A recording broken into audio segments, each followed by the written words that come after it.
L'augment en els preus dels habitatges és una preocupació tant per la població andorrana com per aquelles persones que habiten temporalment al país a la temporada d'hivern. S'estan fent escoltar a través de diverses manifestacions, ja que si els preus segueixen incrementant, serà impossible viure a Andorra.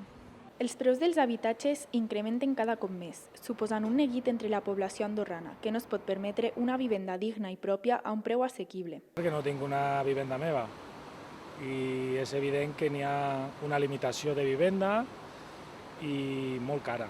Soy temporero y para ingresar a una vivienda, la verdad, están pidiendo mucho dinero. Així mateix, afecta a totes les edats, incloent els joves, que no es poden independitzar. Per culpa dels preus, ara la gent de 18 anys, per exemple, la que té la nostra edat, ja no es pot independitzar com es podia fer abans. Doncs sí, em preocupa moltíssim perquè avui en dia els joves no es poden independitzar. Que els preus són excessius, que la gent no es pot independitzar. Els habitants coincideixen en que el govern ha de posar de la seva part per solventar la situació. El que no es poden permetre els habitants és cobrar un sou base que iguali el preu d'un lloguer.